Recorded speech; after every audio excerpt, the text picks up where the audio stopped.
Welcome to this week's edition of Outdoors Online, a weekly webcast produced by the North Dakota Game and Fish Department. I'm your host, Mike Anderson. My guest this week is Scott Gangel, Fisheries Management Section Leader here at the Game and Fish Department. Scott, we have the Darkhouse spearfishing season opening December 1st. Give me a little background information on that season. Well, we've had a darkhouse spearfishing season since 2001 in North Dakota. Prior to that, darkhouse spearing wasn't legal in North Dakota, but it was popular in other states, and we had gotten quite a few requests, and the legislature instituted a season beginning in 2001. It's a little different than your average day of ice fishing. Walk me through a process of darkhouse spearfishing.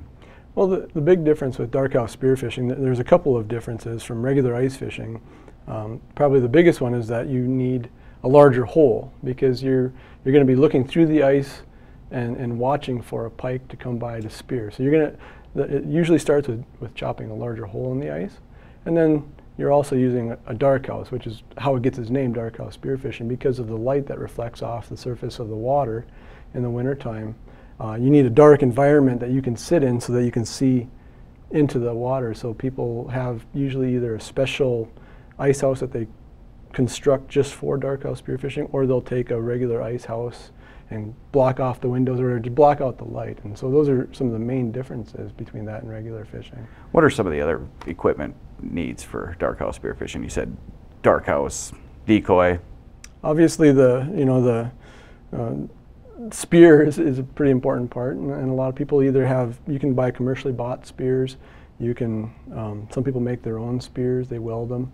We do have regulations as far as how big the spear can be. There's a maximum size to it so that you don't have some sort of massive contraption out there. But a spear can be at up to 12 inches wide and have multiple points on it. The points are barbed so that when you spear a pike, it doesn't come off, it doesn't slide off right away, so you can retrieve the pike. The other thing that a lot of people will have is some way to cut a hole in the ice. And there are commercially made ice saws, like a big hacksaw that you can cut a hole. But what a lot of people will do is they'll just use their ice auger and drill multiple holes and connect them, and then pull out the chunk of ice that remains in the middle. So there's a few different ways of doing it, but those are probably the most important pieces of equipment. And then the other piece of equipment is a decoy, or something to attract fish, the pike, into your spearing range. Sure, so when you're in the ice, the darkhouse, you're basically lifting up the string hooked to the decoy, and that kind of attracts predator fish like northern pike? Yeah, and everybody has a little bit different technique. Some people like to jig their decoy, some people like to let it sit steady, and it just depends on how active the fish are in that particular day or that particular lake. And so decoys are kind of a point of pride for a lot of people. A lot of people like to make their own decoys. They'll make them with fins so that they'll swim around when they jig it, or some of them just remain stationary. So it's kind of an interesting art form to add to your fishing experience. Any other game fish legal to spear? At this time, no, you cannot spear anything other than northern pike as far as game fish go. You can spear non-game fish, and our regulations spell out what's a game fish, and then everything else is non-game fish. So if you see a sucker or a carp or something like that come through your hole, it's legal to spear those. But the only game fish that you can spear are northern pike. Okay, and darkhouse spearfishing is open statewide, but there are certain lakes that aren't legal to spear. Right, when we first instituted the season, we were kind of conservative. We didn't know how many people would participate, and we didn't know how much of an impact it would have on our state fish. The northern pike is our state fish, so we wanted to be somewhat conservative on that. So we used to limit the number of lakes that were open to spearing year-round.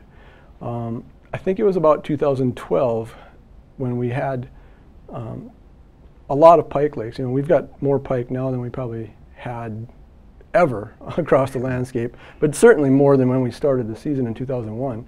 And so we opened it statewide. You can spear anywhere in the state with the exception of a handful of lakes that we have muskies in.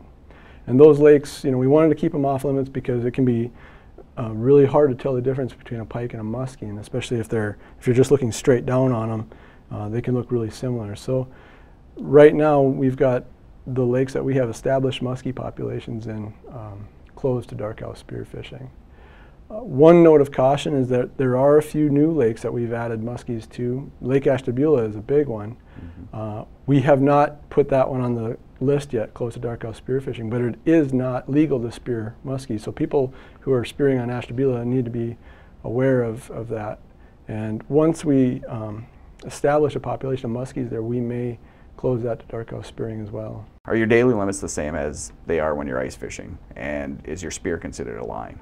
Yeah, and just like fishing, you know, the same daily limits apply, the same possession limits apply for northern pike. So it's 5 per day and 10 in possession.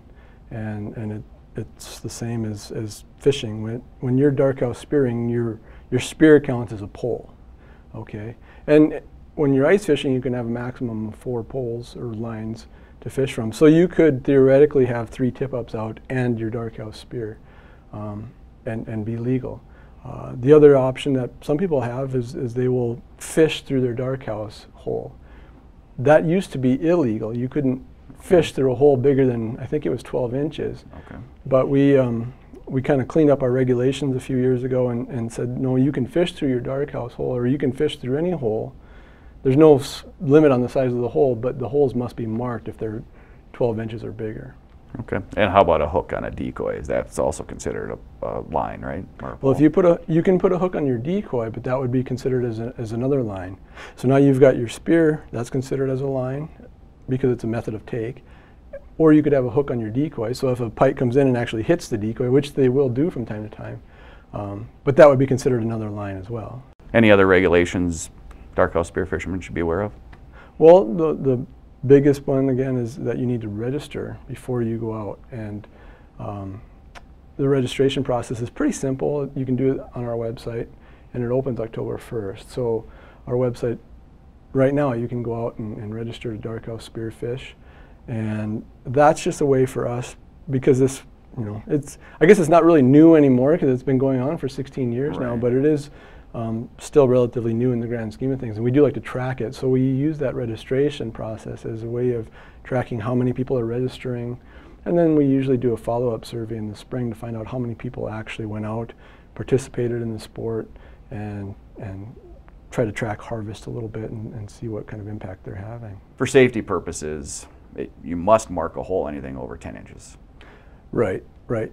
Like I mentioned before, you weren't able to fish from a dark-house hole, but then when we kind of cleared up and made our regulations a little simpler, we allowed fishing from any size of hole, but any hole over 10 inches need to be marked.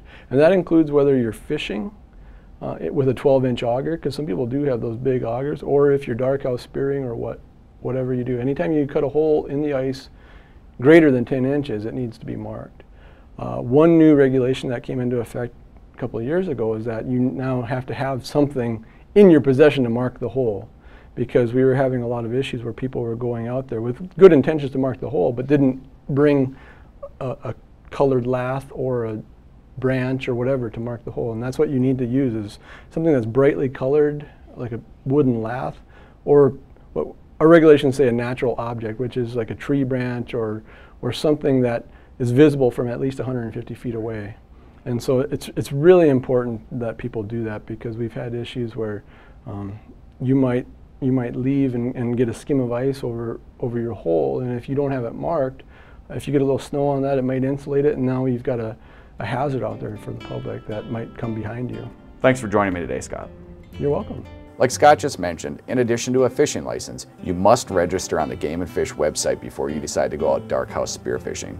Also look at a list of lakes where dark-house spearing is not allowed, and remember, it's the law to bring something with to mark your hole when leaving. For Fisheries Management Section Leader Scott Gangle and the rest of the staff here at the Game and Fish Department, thanks for joining us this week for Outdoors Online. We'll see you again next week.